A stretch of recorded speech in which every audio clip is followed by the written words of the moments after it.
Om Sairam. Let us see Saicharitra chapter 5, Return with Chand Patil's marriage party. How Sai Baba was called Sai, all this we will discuss in this chapter. Return with Chand Patil's marriage party. As hinted in the last chapter, I shall now describe first how Sai Baba returned to Shirdi after his disappearance. They lived in the Aurangabad district, Nizam state, in a village called Dhoop, a well-to-do Mohammedan gentleman by name Chand Patil. While he was making a trip to Aurangabad, he lost his mare. For 2 long months, he made a diligent search but could get no trace of the lost mare. After being disappointed, he returned from Aurangabad with the saddle on his back. After traveling 4 hours and a half, he came on the way to a mango tree under the foot of which sat a ratna, that is a cure fellow. He had a cap on his head, wore kafni, and had a satka under his armpit, and he was preparing to smoke a chilim. On seeing Chand Patil pass by the way, he called out to him and asked him to have a smoke and to rest a while. The fakir asked him about the saddle. Chand Patil replied that it was of his mare, which was lost. The queer fellow, or fakir, asked him to make a search in the nala close by. He went, and the wonder of wonders, he found out the mare. He thought that this fakir was not an ordinary man but an awliya. He returned to the fakir with the mare. The chilim was ready for being smoked, but two things were wanting. One, fire to light the pipe, and second, water to wet the chapi, that is, the piece of cloth through which smoke is drawn up. The fakir took off his prong and thrust it forcibly into the ground, and out came a live burning coal, which he put on the pipe. Then he dashed the satka on the ground, from whence water began to ooze. The chapi was wetted with that water, was then wrung out and wrapped around the pipe.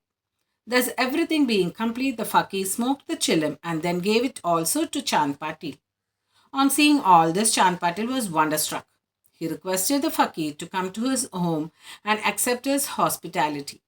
Next day, he went to the Patil's house and stayed there for some time. The Patil was a village officer of Dhoop. His wife's brother's son was to be married, and the bride was from Shirdi. So Patil made preparations to start for Shirdi for the marriage. The fakir also accompanied the marriage party. The marriage went off without any hitch. The party returned to Dhoop, except the fakir alone stayed in Shirdi and remained there forever. How the fakir got the name Sai.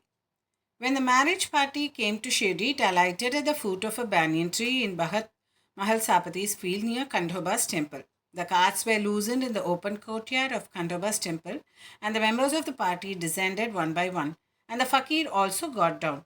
Bhagat Malsapati saw the young fakir getting down and accosted him, Ya Sai, that is, welcome Sai. Others also addressed him as Sai, and henceforth he became known as Sai Baba. Contact with other saints. Sai Baba began to stay in a deserted masjid. One saint named Devidas was living in Shirdi many years before Baba came there. Baba liked his company. He stayed with him in the Maruti temple in the Chavadi and sometimes lived alone. Then came another saint by name Janaki Das. Baba spent most of his time in talking with him, or Janaki Das went to Baba's residence. So also one Vaishya householder saint from Puntambe by name Gangagir always frequented Shirdi. When he first saw Sai Baba carrying pitchers of water in both hands for watering the garden, he was amazed and said openly, Blessed is Shirdi that it got this precious jewel. This man is carrying water today, but he is not an ordinary fellow. As his land was lucky and meritorious, it secured this jewel. So also one famous saint by name Anantnath of Yevalamat, a disciple of Akalkot Maharaj, came to Shirdi with some Shirdi people. When he saw Sai Baba, he said openly, This is a precious diamond in reality. Though he looks like an ordinary man, he is not a eager, that is ordinary stone, but a diamond. You will realize this in this near future. Saying this, he returned to Yevala. This was said while Sai Baba was a youngster. Baba's dress and daily routine. In his young days, Sai Baba grew hair on his head, never had his head shaved. He dressed like an athlete. When he went to Rahata, that is 3 miles from Shirdi, he brought with him small plants of marigold, jai, and jui, and after cleaning, he planted and watered them. A devotee by name Vamantatya supplied him daily with 2 earthen pitchers. With these, Baba himself used to water the plants. He drew water from this well and carried the pitchers on his shoulder. In the evening, the pitchers were kept at the foot of the neem tree. As soon as they were placed there, they were broken, as they were made of raw earth and not baked. Next day, Tatya supplied 2 fresh pitchers. This course went on for 3 years, and with Sai Baba's toil and labor, there grew a flower garden. And on this site, at present, stands the big mansion, Samadhi Mandir of Baba, which is now frequented and used by so many devotees. The story of Padukas under the neem tree. A devotee of Akalkot Maharaj by name Bhai Krishnaji Alibakar worshipped the photo of Akalkot Maharaj. He once thought of going to Akalkot, taking the darshana of the Padukas of the Maharaj and offering his sincere worship there. But before he could go there, he got a vision in his dream. Akalkot Maharaj appeared in the vision and said to him, "Now Shirdi is my resting place. Go there and offer your worship." So Bhai changed his plan and came to Shirdi, worshipped Baba, stayed there for 6 months, and was happy. As a reminiscence of this vision, etc., he prepared the Padukas and installed them on an auspicious day of Shravan, Shaka, 1834, under the neem tree with due ceremonies and formalities conducted by Dada Kelkar and Upasani. One Dikshit Brahman was appointed for worship and the management was entrusted to devotee Sagun. Complete version of the story. Mr. B.V. Dio, retired Mamlatdar of Thana and a great devotee of Sai Baba, made enquiries about this matter with Sagun Meru Nayak and Govind Kamalakar Dikshit and has published a full version of the Padukas in Sai Leela, Volume 11, number 1, page 25. It runs as follows. In 1834 Shaka, one Dr. Ramarao Kotare of Bombay came to Shirdi for Baba's darshan. His compounder and his friend Bhai Krishnaji Alibakar accompanied him. The compounder and Bhai became intimate with Sagun Meru Nayak and G.K. Dikshit. While discussing things, these persons thought that there must be some memorial of the fact of Sai Baba's first coming to Shirdi and sitting under the holy neem tree. They thought of installing Baba's Padukas there and were going to make them of some rough stones. Then Bhai, his friend, the compounder, suggested that if this matter be made known to his master, Dr. Ramarao Kothari, who would prepare nice Padukas for this purpose.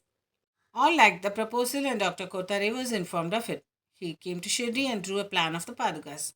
He went to Pasani Maharaj in Kandhava's temple and showed him his plan. The latter made many improvements, drew lotuses, flowers, conch, disc, man, etc., and suggested that the following shloka regarding neem trees, greatness, and Baba's yogi paths be inscribed. The verse was as follows. Sada nimbha vrikshasya mooladhivasat sudhastravidam tiktamapi priyamtam tarum kalpa vrikshadhikam sadhayantam namam ishwaram sakdurum sainatham. Pasani's suggestions were carried out and accepted. The Padukas were made in Bombay and sent to Shirdi with a compounder. Baba said that they should be installed on the Purnima of Shravan. On that day at 11 a.m., G.K. Dikshit brought them on his head from Kandava's temple to the Dwarakamai in procession. Baba touched the Padukas, saying that these are the feet of the Lord, and asked the people to install them under foot of the neem tree. A day before, one Parsi devotee of Bombay named Pashtaste Seth sent rupees 25 by money order. Baba gave this sum for the installation of the Padukas. The total expense of installation came up to rupees 100, out of which rupees 75 were collected by subscriptions. For the first 5 years, G.K. Dikshit worshipped the Padukas daily, and then this was done by Lakshman Kacheshwar Jaghadi. In the first 5 years, Dr. Kotari spent rupees 2 per month for lighting, and he also sent the railing round the Padukas. The expense of bringing the railing from the station to Shirdi and roofing was paid by Sagun Meru Nayak. Now Jaghadi does the worship and Sagun Meru Nayak offers the Naivedya and lights the evening lamps. We'll see about the wrestling bout with Mohadin Tamboli and change in life in the next part. Bow to Sri Sai, peace be to all. Om Sairam, Jai Sairam, Jai Jai Sairam.